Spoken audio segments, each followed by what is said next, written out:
c'est d'apporter un petit peu mon expertise dans le domaine. C'est ce qui se rattache à deux expressions qu'on retrouve dans soit le protocole de Nagoya, APA, ou bien dans celui de la biodiversité, c'est l'équité juste et équitable. Donc juridiquement, ce sont deux mots qui signifient rien du tout. Je ne suis pas juriste, mais ça ne veut absolument rien dire. Alors, et tous les problèmes commencent de là, parce que dans mon commentaire, c'est un commentaire constructif et recommandation en même temps. Alors, l'Algérie ne dispose pas aujourd'hui d'une loi qui prenne en charge la gestion équitable des ressources génétiques. Il y a une loi des ressources biologiques 2014, mais qui ne répercute pas l'utilisation, la circulation des ressources génétiques et le partage équitable de ces ressources et leur utilisation par les entreprises et leur fourniture par les tierces. Donc ça, c'est un sujet de fond, c'est-à-dire pour lequel on ne peut pas voir plus loin. Il y a un autre souci, c'est que il y a un grand fossé. Les sociétés du Nord sont productrices de technologies et les sociétés du Sud, qu'on appelle souvent les pays en développement, possèdent des ressources génétiques, mais pour lesquelles les échanges proposés dans le cadre de ces conventions que nous avons signées ne sont pas clairs, ne sont pas équitables. Quand on échange une ressource génétique, c'est l'ADN. L'ADN se multiplie. Ça veut dire celui qui reçoit, le pays du Nord qui reçoit cette ressource, va la multiplier et avec son brevet va la capter. Mais le pays du Sud qui reçoit la technologie, elle est périssable. Elle ne se reproduit pas, la technologie, ce n'est pas de l'ADN. Donc du coup, elle se fait avoir. Donc il y a un autre problème. Dans une des conventions que nous avons ratifiées, un article qui a fait produire le protocole de Carthagène sur les biotechnologies. Ça veut dire que les ressources génétiques sont les matières premières des laboratoires de biotechnologie pour produire de la matière, n'est-ce pas? Donc, si nous ne sommes pas partie prenante, nous n'avons pas des lois et de la jurisprudence qui protège nos ressources en tant que patrimoine national et qui nous donne le droit de rentrer gagnant-gagnant dans le partage industriel, ça ne marchera pas. C'est exactement l'exemple concret. La première bactérie qui a été brevetée, c'est celle de l'insuline. Est-ce que nous, on a profité de cette... Non. Il y a des efforts de variétal dans le domaine du blé. On a donné nos gènes, mais on n'a rien reçu en contrepartie. Donc ce type d'économie, on n'est pas en train d'en parler parce que ce n'est pas suffisamment médiatisé. L'Algérie a annoncé qu'elle a une banque de semences, mais c'est un grand mot. C'est un grand mot. Quand on dit banque de semences et banque de gènes, il y a que les gènes qui vont servir pour l'agriculture, la création variétale, et qui aujourd'hui, sur le plan de l'Organisation mondiale du commerce, se monnaient comme n'importe quelle autre marchandise. Madame, je vous limite un peu, parce que c'est le débat. Pour laisser un peu tout le monde... Je vais finir. Donc ça, c'est la première question qu'il faut ouvrir, il faut ce débat. Par rapport aux politiques publiques, moi, je ne comprends pas qu'en Algérie, qu'on autorise le développement industriel, par exemple la betterave sucrière, c'est vraiment contre vraiment le développement durable. Alors, sur le plan philosophique, la durabilité. Là où il y a de l'ADN, il y a de la durabilité. Merci. Merci, madame. Je vais laisser peut-être les gens répondre rapidement sur déjà juste sur la banque de gènes. On a une banque de semences et on aura une banque de gènes génétiques de semences en juillet 2023 annoncée par le Premier ministre. C'est juste pour information. Sur les questions qui ont été posées sur le programme, peut-être, si quelqu'un veut répondre, Mylène, peut-être. Oui, merci pour les questions. Pour répondre d'abord à la question sur les résultats. Donc, nous avons des sites web où vous pouvez trouver tout ça. Il y a même des vidéos qui font résumer des résultats en Algérie et aussi dans d'autres pays. Je pourrais partager ces informations avec vous, soit vous pouvez m'écrire, je peux vous envoyer tous ces liens. Nous avons pour l'Algérie 12 résumés détaillés, techniques, des 12 entreprises avec qui on a travaillé, en arabe et en français. Et on serait ravis de partager avec vous toutes ces informations. Sinon, sur YouTube, vous pouvez trouver, si vous mettez SwitchMed, là, c'est les programmes dont j'ai mentionné, où on a travaillé avec 8 pays de la Méditerranée, et on travaille toujours. Quelqu'un m'avait posé la question de quel pays on a développé ce type de méthodologie. Juste pour vous donner quelques exemples, il y a d'abord le Niger, Après la Tunisie, la Jordanie, les Maroc, Égypte, Palestine, Israël. Et aussi en Amérique latine, nous avons eu quelques initiatives. Mais bon, les résultats sont, comme nous travaillons avec plusieurs pays, et on parle de plusieurs indicateurs, hein, dont l'économie d'énergie, d'eau, des ressources, tout ça sont démontrés sur Internet. Donc je pourrais partager avec vous, ou vous pouvez trouver sur Google. Merci.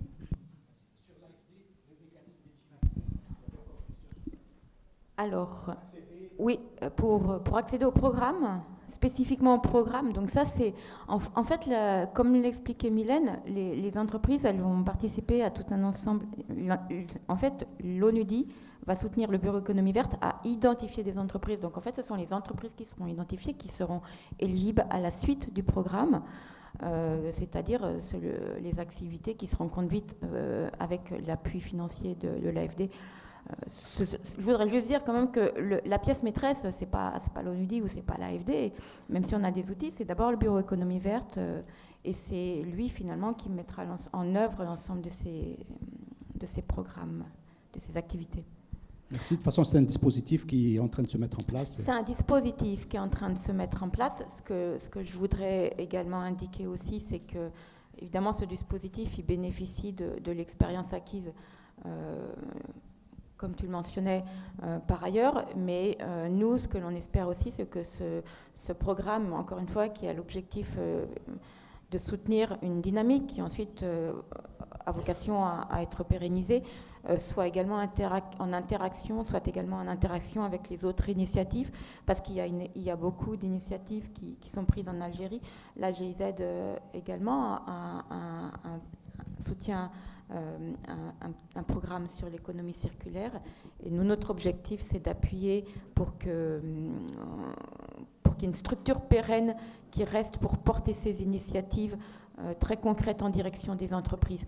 Et l'environnement, puisqu'il a été cité, il y a un comité de pilotage. Au moment où ce programme a été décidé, il a été décidé par nos interlocuteurs algériens qui seraient portés par le ministère de l'Industrie, mais il y a un comité de pilotage dans lequel il y a le ministère de l'Environnement et d'autres ministères, c'est pas un ministère, il y a un comité de pilotage interministériel qui va permettre d'intégrer les différentes composantes et sensibilités ministérielles, si je puis dire, dans ce programme. Merci, c'est clair. Est-ce qu'il y a encore des gens qui n'ont pas trop faim? Monsieur. Monsieur Nourdine. Voilà, donc je m'appelle Nourdine Grim, je suis écrivain et journaliste. La question que je pose, je la pose à M. Ali Harbi. Tu cites 4 drivers de la transition énergétique, mais je pense... voilà, vers l'économie verte, on va dire comme ça. Mais je pense qu'il y en a un qui est fondamental, dont tu ne parles pas, c'est bien la liberté des prix. En Algérie, les prix de l'énergie, de l'électricité, le gaz, les carburants sont administrés à des niveaux très bas. Alors, avec de tels prix, je me demande qui ça va intéresser de se lancer dans l'énergie verte, où il faut de l'investissement coûteux, et puis vendre à des prix aussi bas, c'est vraiment pas rémunérateur pour ces investissements. Voilà. C'était inclus dans le pavé des politiques publiques. J'ai mis 4 drivers, mais dans le driver politique publique, volonté de l'État, etc., il y a toute cette dimension de liberté des prix, de vérité, je dirais, des prix, pas de liberté, mais aussi d'autres, on parle d'incitatifs, donc c'est les mises en place des programmes, c'est les cadres réglementaires, donc Basma Bloujaoui a touché un mot là-dessus, c'est tout un pavé qui est un driver, parce que si ce pavé-là est absent, ce n'est pas les entreprises toutes seules qui vont aller s'amuser à prendre des risques, je dirais, un peu, qui leur passent un peu au-dessus de la tête. Je voudrais juste ajouter une chose, c'est que également dans ma présentation en introduction, je disais que, enfin plutôt à la fin d'ailleurs, je disais que je citais un exemple qui est effectivement la rénovation énergétique, mais je disais que c'est pas simplement pour baisser les factures, parce que comme vous le dites, d'abord les prix en Algérie, les prix ailleurs, en 2020, en 2022.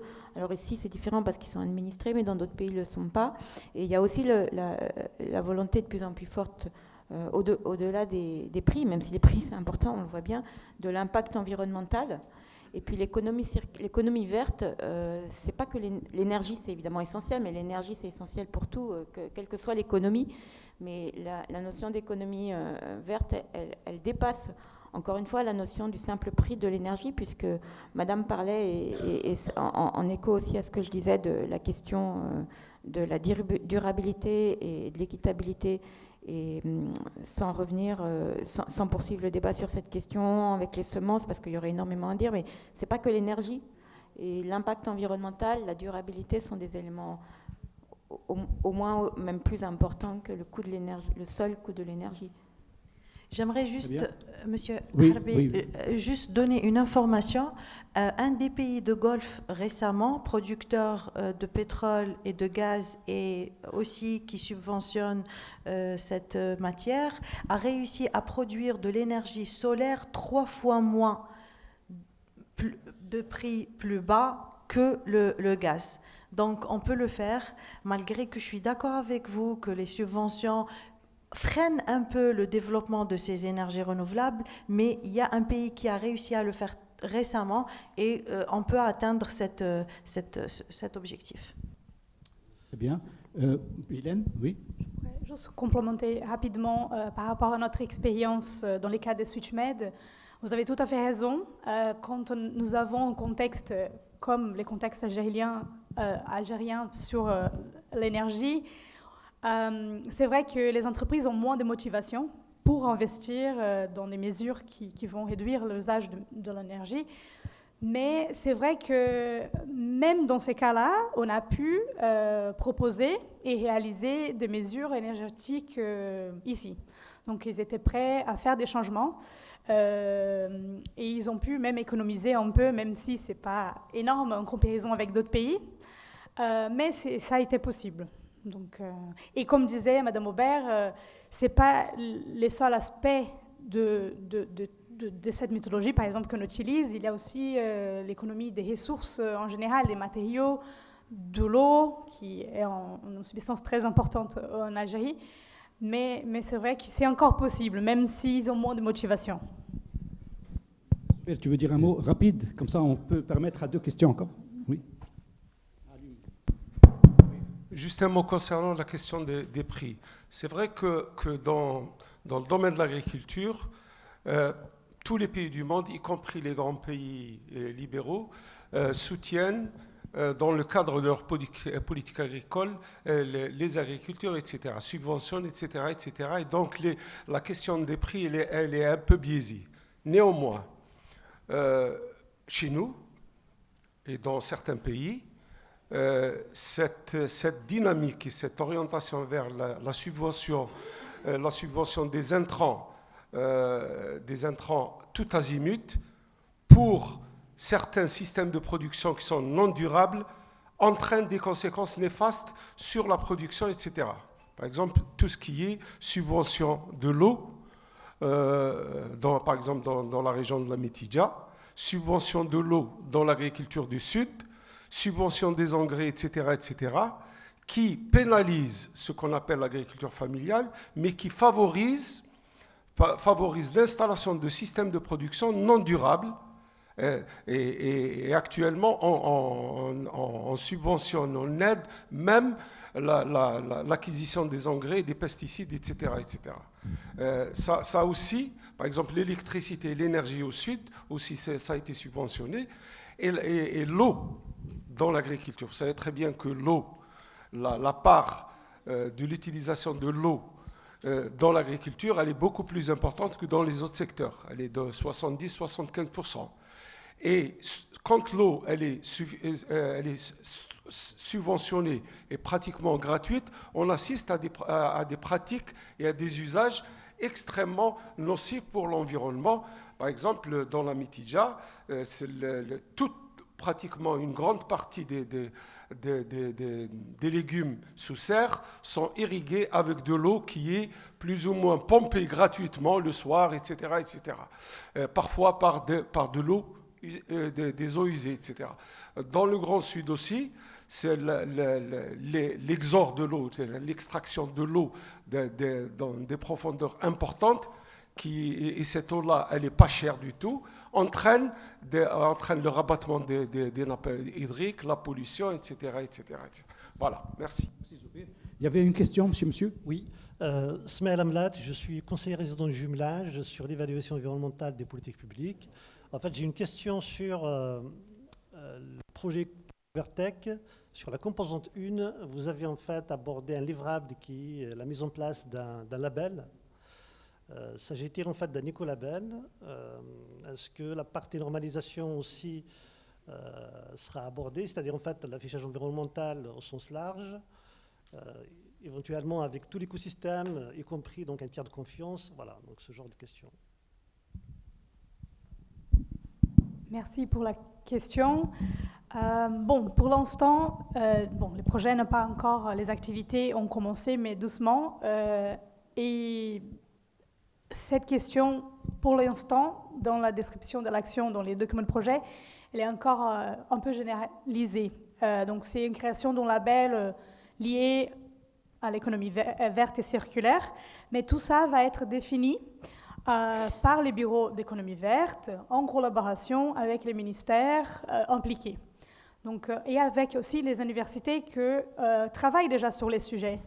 Nous avons déjà des contacts avec des groupes qui ont fait même des projets pilotes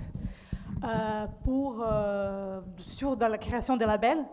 Et bien sûr que les experts qui vont être recrutés vont travailler directement avec eux aussi pour profiter de leur expérience en collaboration avec les ministères. Donc tout ça va être défini encore. Et ensuite, madame. Merci. Bonjour. D'abord, merci à CARE d'organiser cette demi-journée sur un thème aussi important, qui mériterait d'ailleurs plus qu'une demi-journée, voire plusieurs matinales. Et on n'aura pas épuisé la problématique, parce que je vois le logo... En amorce, hein. C'est une amorce. Voilà, on voit le logo de l'ONU sur les objectifs de développement durable. Il y en a 17 et presque plus de 200 actions cibles. Donc, il y a de la matière. Il serait souhaitable donc, que cette organisation se passe. Pardon? Ah, pardon, désolé. Tu m'as appelé Yacine, donc je pensais que... non. Donc, Yacine Foudad, consultant en ressources humaines et en RSE. Voilà, et aussi acteur associatif. Donc, moi, j'ai 3 petites questions rapides, comme le veut la tradition. Une pour l'agriculture, au professeur Sahli. Le fait que le ministère de l'Agriculture lui-même ait créé une direction centrale de l'agriculture biologique, ce qui est une première dans les annales depuis l'indépendance. Est-ce que c'est un bon signe ou bien ça aura un effet limité? D'une part, puisqu'il prévoit de créer des labels bio notamment dans le domaine agricole et agroalimentaire. 2, est-ce que c'est uniquement l'affaire des agriculteurs et des institutions publiques, le développement de l'agriculture? Est-ce que l'agriculture biologique est uniquement l'apanage